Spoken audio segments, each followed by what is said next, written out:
Hi everyone, this is Veronica. Today we are going to talk about India's considered, rather ranked, world's 13th most water stressed country by WRI. So we'll discuss in detail about the water crisis in India and what are water stressed states. So this is our channel StudyIQ. If you're preparing for any government exam, our pen drive and tablet courses are also available. Now on the eve of Independence Day, we are giving flat 60% off on our pen drive and Android courses, and this discount is valid till 16th August 2019. For additional information, you can log on onto our website or you can call on these numbers, right? So you can connect with me on Instagram and Facebook because I feel together we can make a huge difference. So what is the relevance of this topic in your exam? In your mains paper 3, it will be covered here at objective level. You should know about Aqueduct Water Risk Atlas. Subjective level, what is water stress? So why it is in news? Because see, India is placed 13th among world 17 extremely water stressed countries according to Aqueduct Water Risk Atlas, which is released by WRI, that is World Resources Institute. Now what is Aqueduct Water Risk Atlas? See, Aqueduct's global water risk mapping tool. This is basically a mapping tool which helps companies, investors and governments and even the other users to understand where and how water risks and opportunities are emerging worldwide. So this aqueduct tools allow users to better see and understand water risks and make smart decisions to manage them, because when you know that in a particular area there's a crisis of water, there's stress of water, you should know how to manage the water resources of that particular area. Now we will talk about the detail of the report. See, there are 12 of the 17 countries are from Middle East and North Africa region, that is your MENA region. So 12 countries are from Middle East and North Africa. So the gap between supply and demand. So whole thing is about the supply and demand. So obviously the demand is more and supply is less. So this demand will likely widen due to climate change. So this difference with time it will widen up due to two things. One is climate change and other is drought-like situations, and even coupling them with uncontrolled groundwater extraction. Now, when a region is known as water stress, see, a region is said to be water stressed when the demand for water exceeds the available volume or when poor quality restricts the use. And there is something called extremely high levels of water stress. That means when an average 80% of available water in the country, it is used by irrigated agriculture, number 2 industries, and then your municipalities every year. Then they are considered as extremely high levels of water stress. So there are some other global findings also. First is about baseline water stress, that is known as BWS. So 1/4 of world's population faces extremely high levels of baseline water stress, and basically what this implies to that irrigated agriculture, what I have already told you, 80% is being diverted to agriculture and industries. Now BWS layer, it was developed as a part of WRI's Aqueduct Water Risk Atlas, which actually measures the ratio of total water withdrawals, whether it is by municipal, industrial or agricultural purposes. So relative to the annual available renewable surface water supplies. Next thing what we see is rising water demand.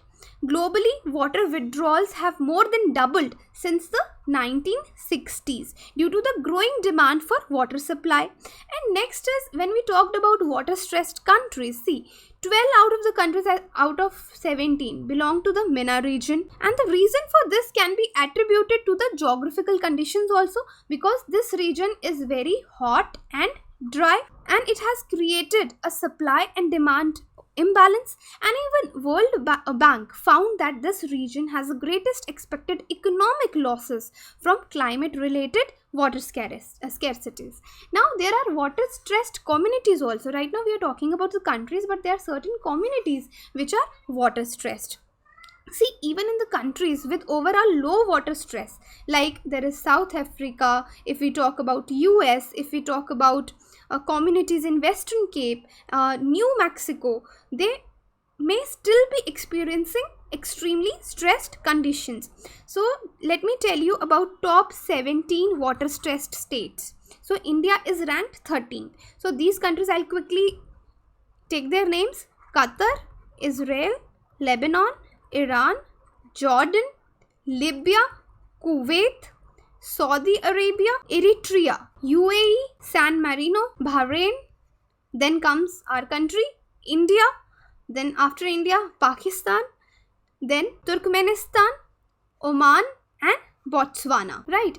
Now we will talk about India specific findings, or what we known as details about what this report has said about our country. See, both surface and water. So there are two things. One is your surface water, other is your groundwater. Right.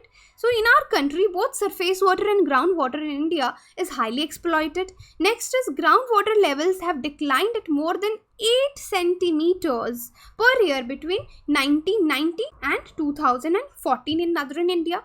Now Chandigarh was the most water stressed, followed by Haryana, Rajasthan, Uttar Pradesh, and groundwater resources were exploited in 1186 of 6881 assessment units in India. So that means groundwater is very much exploited in our country, and groundwater runs for 94.5% of all minor irrigation schemes in our country. So after Uttar Pradesh, I will tell you two more other states, Madhya Pradesh and J&K. So India's water crisis challenges extend beyond Chennai, which was recently reported to have run out of water. So now, what are the consequences of this water crisis and water stress? See, firstly, food insecurity, because water is key to food security and agriculture, because these agricultural activities, they require large quantities of water for the irrigation purposes.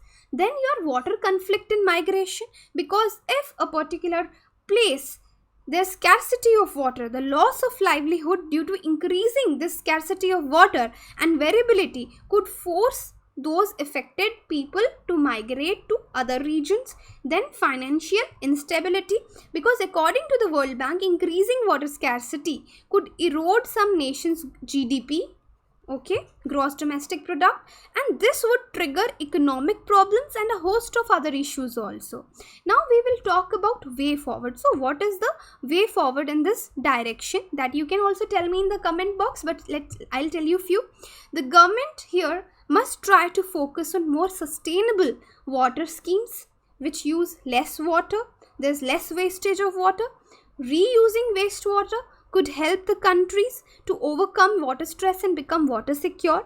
Then using safely treated wastewater, which has been included in the water resources management plans of several Arab countries. Now like Oman, it treats 100% of its collected wastewater and it reuses 78% of it. But there are some other way forwards also that I could suggest. For example, some recommendations could be efficient irrigation process. So in order to curb the problem of this water stress, countries must switch to more efficient irrigation technologies than the traditional ones. Then water conservation, we should have awareness campaigns. Steps must be taken to promote the conservation and restoration of water bodies. So water bodies like lakes could be there, flood plains could be there, ponds can be created, right, like that, and recharging to avoid groundwater crisis also. And then water related data is also very important, because India can manage its water risk with the help of reliable data pertaining to rainfall, surface and groundwater, so that India can develop strategies and strengthen resilience, right? So this is how we can work towards the conservation of water, which is need of the hour. Other than this, you can suggest me few more points in the comment box. So this is all about today's lecture. If you have any query, you can contact me on Instagram, Facebook. Thank you.